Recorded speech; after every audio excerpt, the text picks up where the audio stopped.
Okay, round two. Name something that's not boring. Laundry? Ooh, a book club. Computer solitaire, huh? Ah, sorry, we were looking for Chumba Casino.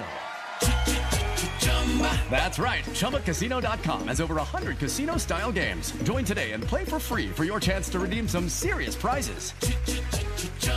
ChumbaCasino.com. No purchase necessary. Void where prohibited by law. 18 plus. Terms and conditions apply. See website for details. Hi, I'm Scott Chesworth, and welcome to the Ancient World. Episode 22, The Fifth Generation.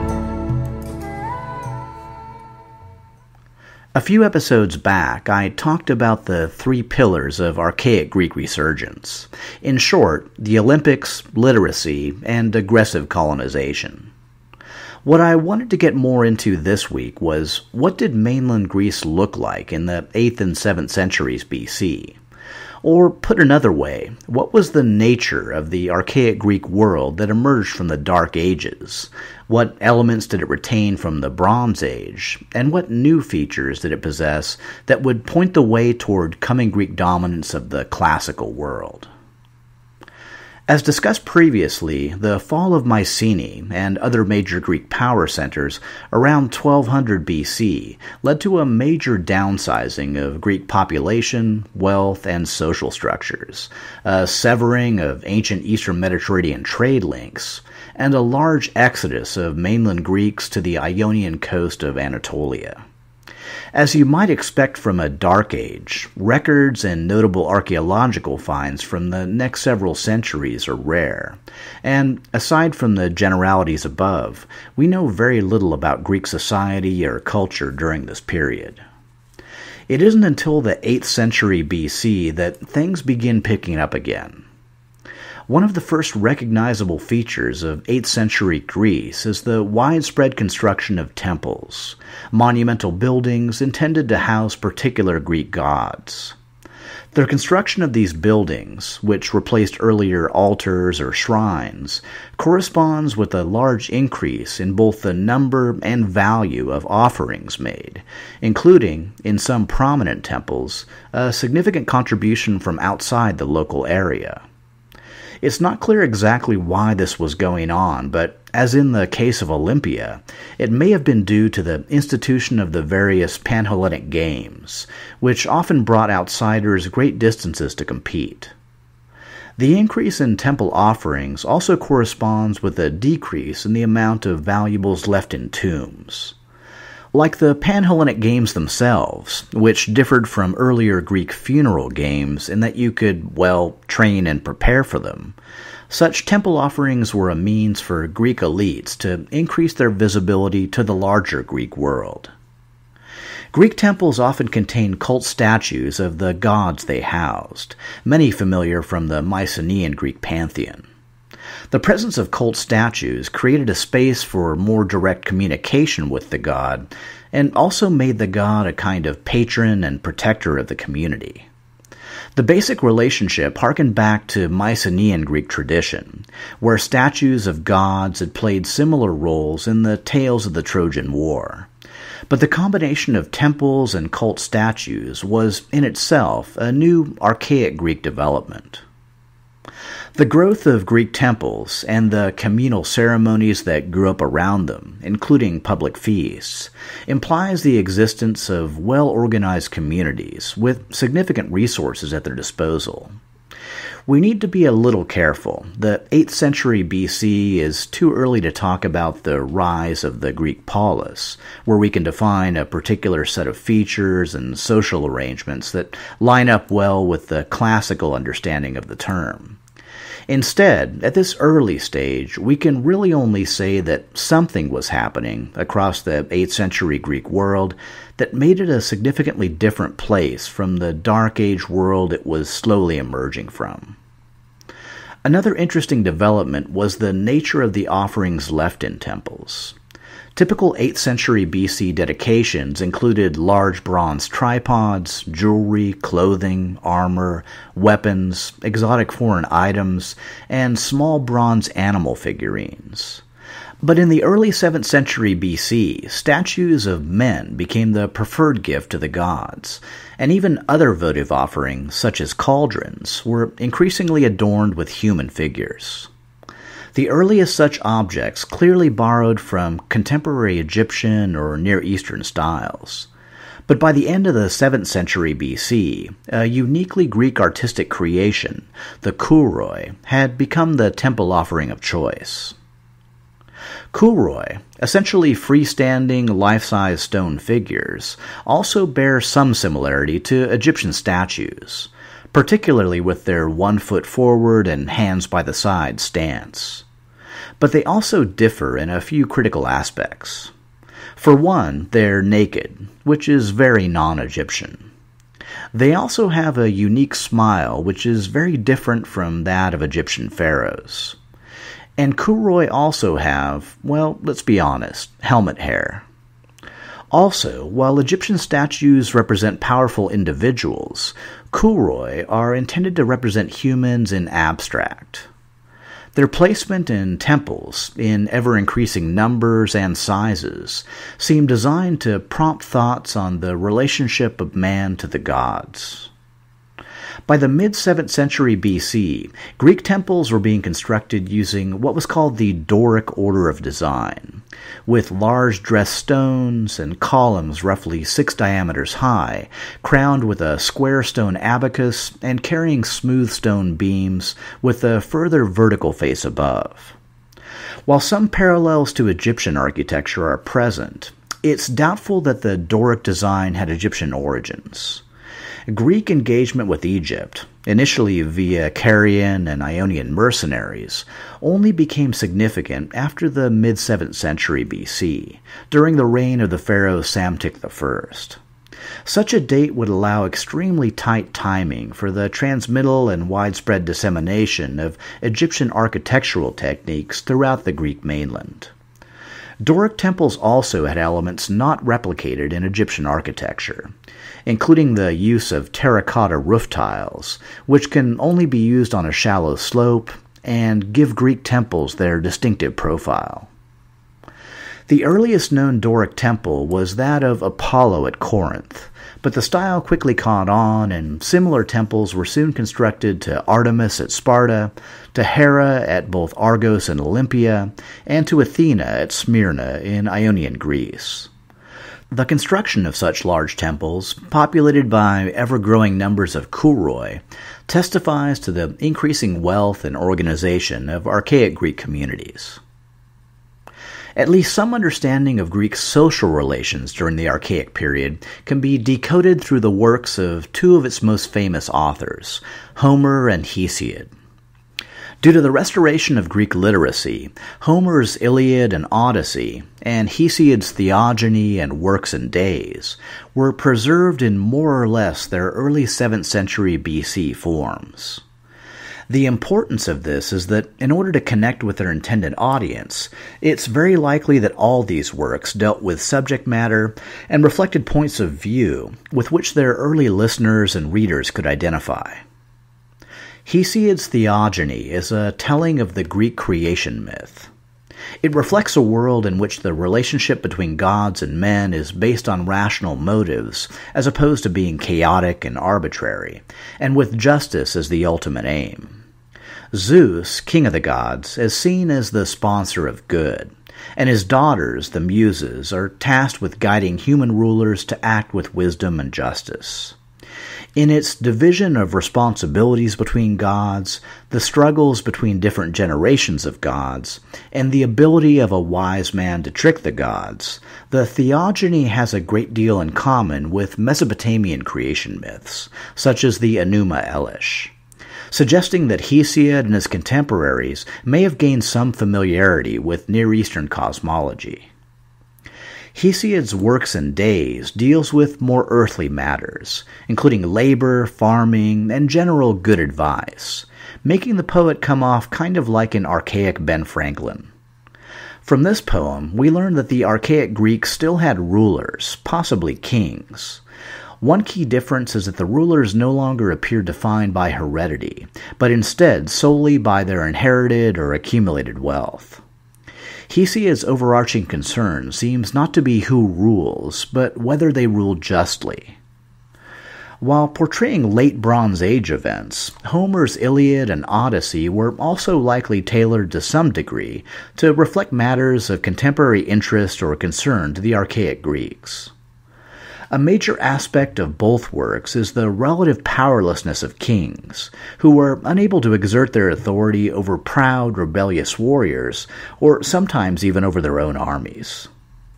The conflict between Achilles and Agamemnon explores questions of royal authority and the virtue of resisting such authority when it's perceived as unjust. The heavy reliance of speeches in Homer's works, unusual for Greek poetry but typical of Near Eastern works such as the Epic of Gilgamesh, gives each side full expression and permits negotiation between conflicting sets of values. The ability to give sound advice, and give it persuasively, is considered a prerequisite of a good leader in Homer's world, as valuable as his skill with a sword or spear. In short, as historian Robin Osborne states, all these poems belong to a world where political authority is being debated and explored, where power is not simply inherited, where social status correlates closely with access to power but does not fully define it. Public speaking and the arguing out of a case in a public forum are normal in this world, and rhetorical skills are both admired and highly developed. In addition to epic poetry, archaic Greek art also progressed from the geometric style common throughout the 8th century BC to a more representational approach. The subject matter of the earliest such art, typically found on painted vases and other storage vessels, includes mythology, warfare, and the hunting of wild beasts. Clearly, Greek artists were beginning to realize that the culture of the day demanded representational expression. For inspiration, the Greeks initially turned to the style and imagery of the Near East, which were then molded into something befitting the Greek experience. The black figure technique that emerged, comprised of black forms accented with red and white details, was initially associated with the Greek city of Corinth. However, it quickly spread to such a degree as to become the definitive artistic style of the archaic Greek world. Based on its innovations in both art and Doric temple construction, as well as the popular Corinthian-style helmet favored by Greek soldiers of the era, Corinth was clearly a city on the cutting edge of archaic Greek development. In the early Archaic Age, this role had been filled by the city of Lefkandi on the Greek island of Euboea.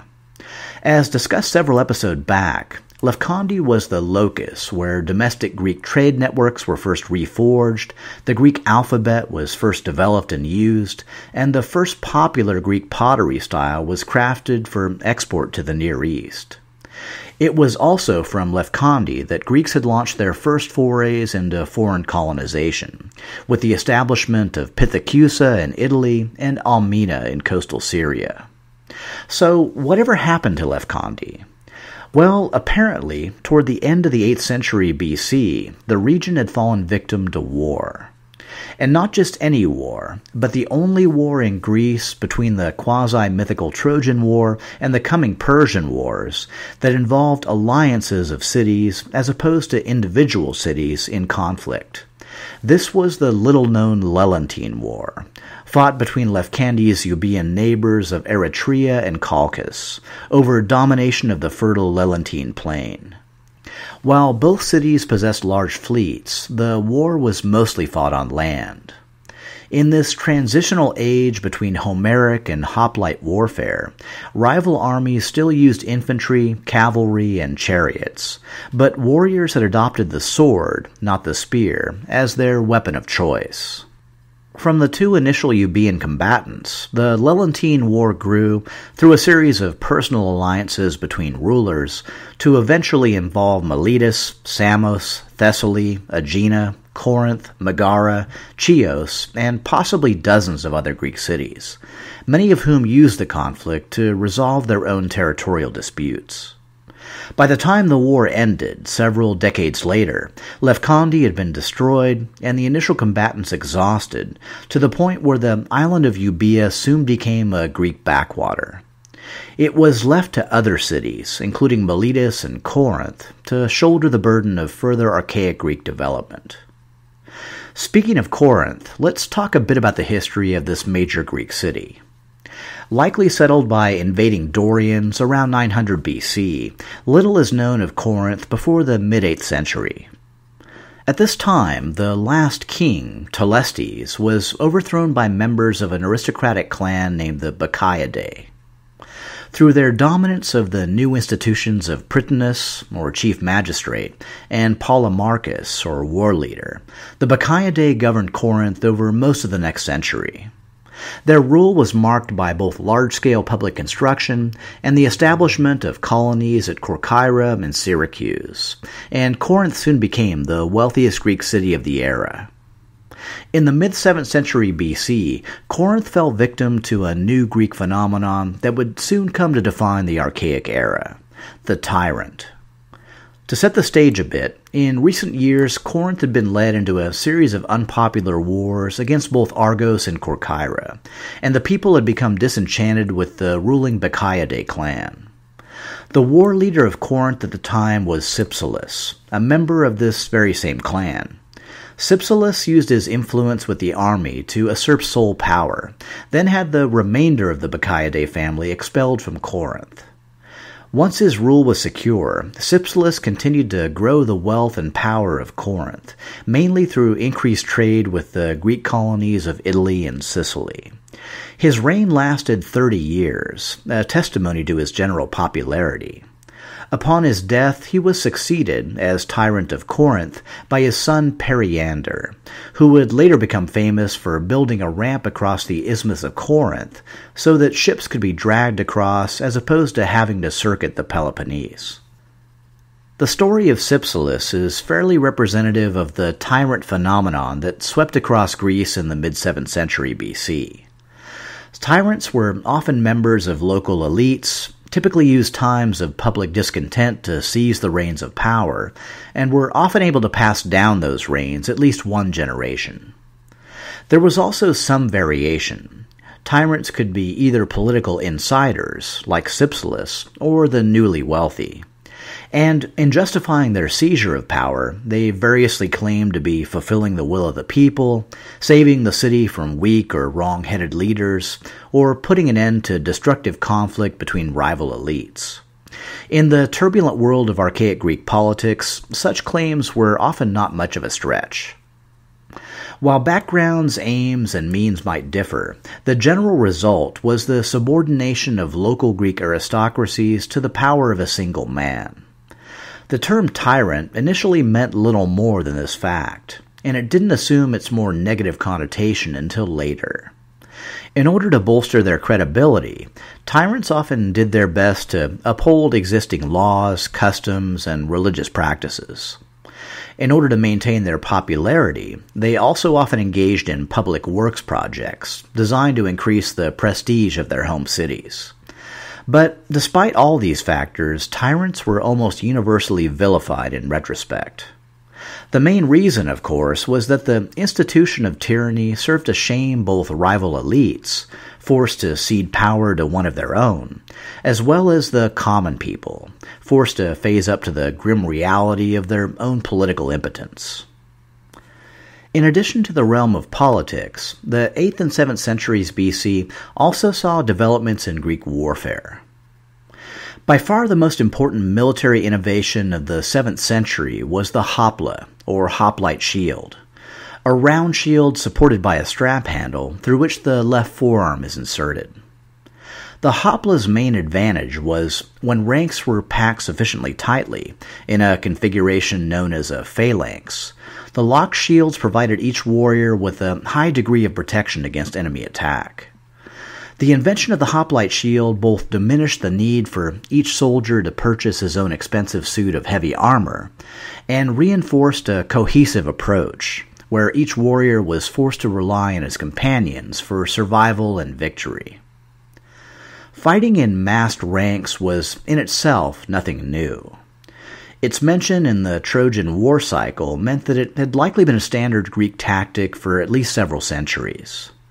Indeed, I previously noted that one of the earliest known Sumerian records, the Stele of the Vultures, appears to show the use of such a formation as early as 2500 BC.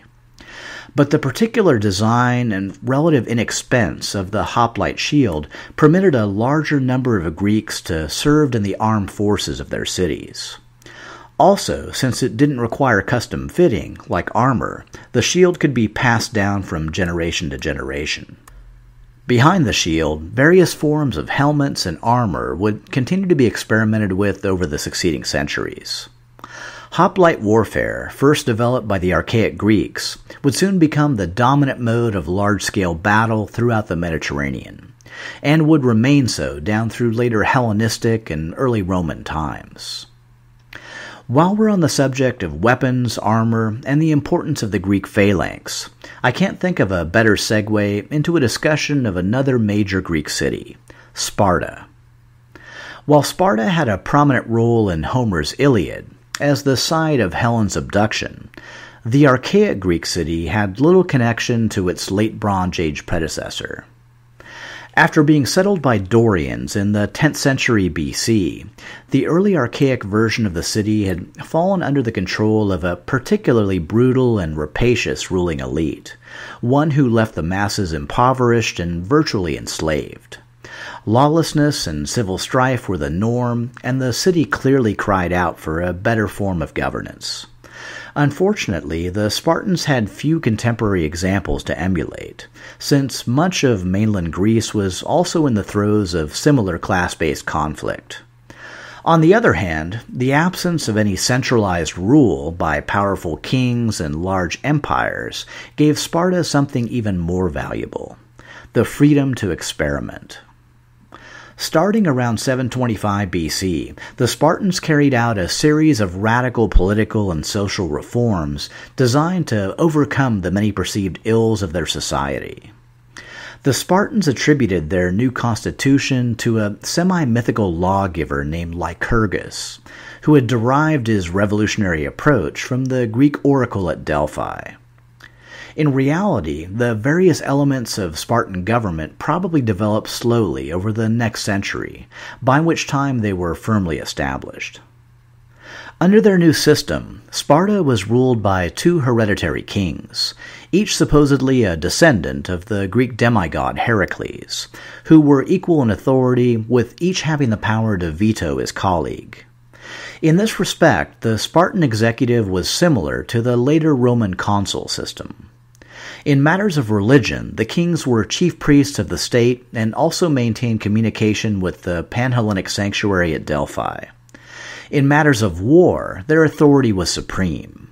However, they shared civil authority with three other players in the Spartan power structure: the 5 ephors, chief magistrates, roughly equivalent to our Athenian archons, a council of elders, and a people's assembly. Around 720 BC, the Spartans conquered the neighboring territory of Messenia and converted the entire population into the slaves known as helots. This unique arrangement provided the entire Spartan population with the means of living an aristocratic lifestyle, while the equal allotment of slaves and conquered land to each Spartan citizen ensured the equality value within their society. Continuing domination of the helots, who outnumbered them 7-1, also helped to keep the Spartans in a perpetual state of warfare, which they considered good practice. Sparta was, above all, a militarist state. An emphasis on military fitness began virtually at birth. Newborns perceived as puny and deformed were hurled into a chasm.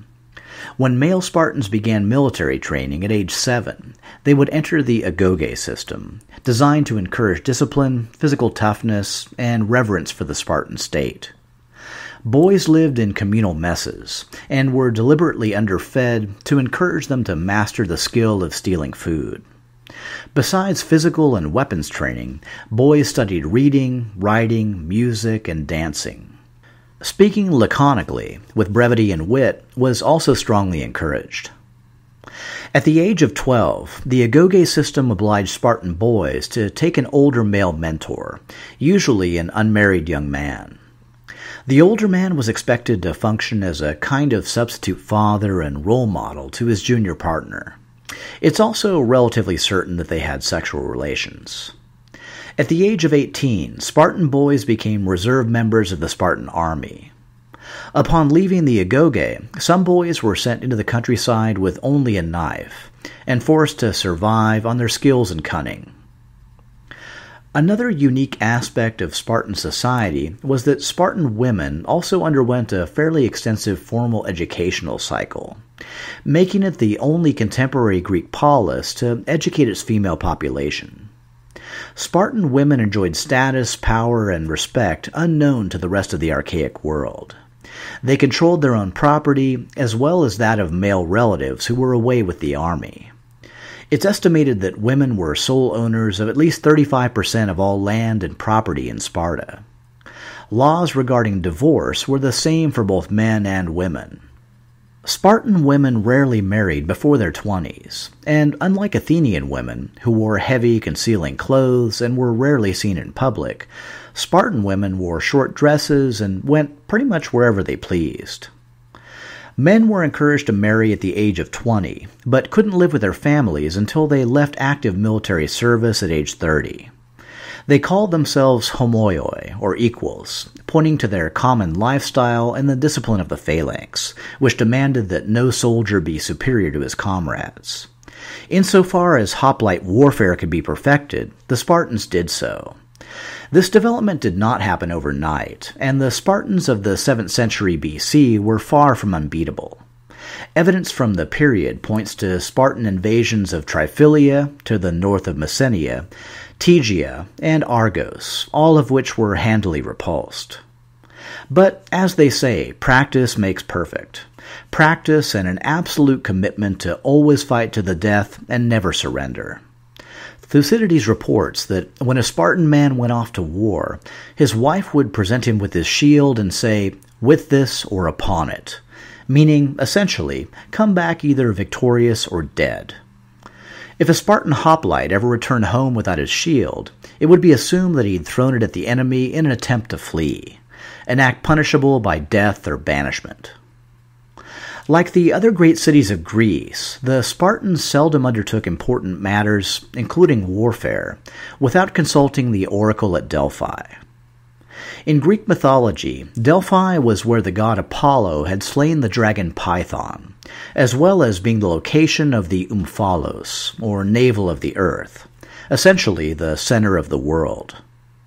In the early 8th century BC, the sanctuary of Apollo at Delphi began hosting the Pythian Games, Pan-Hellenic games similar to the Olympics, which were also held every 4 years, and also featured musical competitions alongside the athletic events. The Temple of Apollo at Delphi was inscribed with 3 phrases, the most famous being the admonition to know thyself. A spring flowed toward the temple, but disappeared beneath, creating a crevasse that emitted vapors.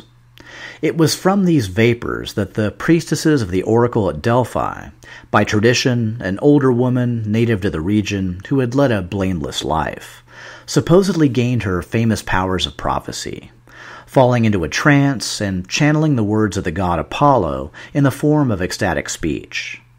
This speech was then translated by other priests of the temple into enigmatic prophecies.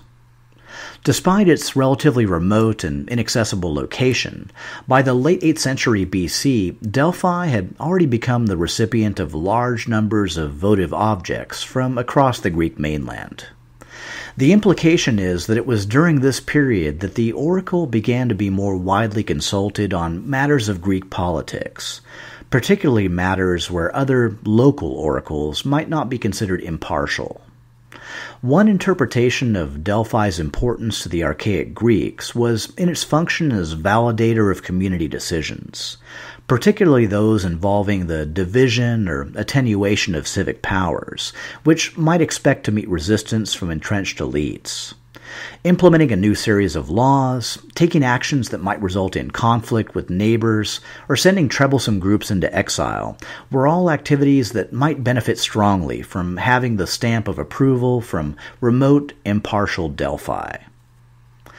The archaic Greek world of the 7th century BC was a place where more and more elites were beginning to shift their energies and fortunes from grave offerings and temple dedications into the more visible and engaging realm of politics, which seems like a good cue for a brief discussion of another major Greek city, Athens. As early as the late 15th century BC, Athens had been an important Mycenaean Greek power center, with a fortress atop its central Acropolis. After falling victim to the Bronze Age collapse, Athens managed to recover much of its wealth and prominence by around 900 BC, making the claim that it had never known Dorian conquest, but instead remained of pure, unconquered Ionian Greek stock. Similar to Corinth, archaic Athens was first ruled by a line of kings, many of whom came from a local landowning aristocracy known as the Eupatridae, or the well-bred. This same group also dominated other local power structures, which included a ruling council and a war leader known as a polemarchus. Kingly rule was finally abolished in 683 BC, and in its place the Athenians instituted the annual elected office of archon, or chief magistrate. The succeeding decades were marked by growing Athenian dominance of surrounding territories, along with growing class conflict between powerful elites and common citizens. The first notable incident in Athenian history is the Cylon conspiracy. Around 630 BC, an Olympic victor and Eupatridae named Cylon, whose father-in-law, Theogenes, was tyrant of the city of Megara, seized the Acropolis of Athens. At the time, the Acropolis was merely the symbolic high point of the city, and possessed none of the monumental buildings it would hold during the later classical age. When Cylon's coup failed, the would-be tyrant sought sanctuary in a local temple. The Athenian archon, a man named Megacles from the powerful Alcmaeonid clan, lured Cylon and his followers from their refuge with promises of safe passage, then had them stoned to death. Despite being cursed and exiled from the city for this sacrilegious act, the Alcmaeonid family would continue to play a prominent role in the Athenian power structure for generations to come. The Cylon conspiracy shines a light on late 7th century BC Athens as the setting of volatile conflict between local family-based elites. This situation led more or less directly to the laws instituted by the Athenian archon Draco, whose harshness is the origin of the term Draconian. Draco's laws, the first written constitution of Athens, highlight some of the major concerns of the period, particularly the danger posed to the community by conflict among its more powerful members.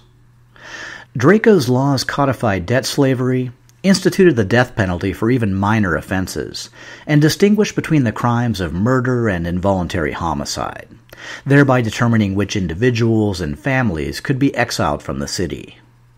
The heavy-handed legal code can probably be viewed as a last-ditch effort to curtail spiraling conflict. But even so, it was a stopgap measure at best. In the coming 6th century BC, Athens, along with the rest of Greece, would continue to struggle with the great questions of the proper role and form of government. In Athens, the search would eventually lead to a novel solution of unprecedented scope and influence, the institution of democracy. Next episode, we'll embark upon the final leg of our long journey, as we enter the 6th century BC and start bridging the gap between the archaic and classical worlds. We'll witness the final, brief, and glorious resurgence of Mesopotamia under Chaldean rule, as it contends with Media, Egypt, and Lydia over domination of the post-Assyrian Near East. All this next time on The Ancient World.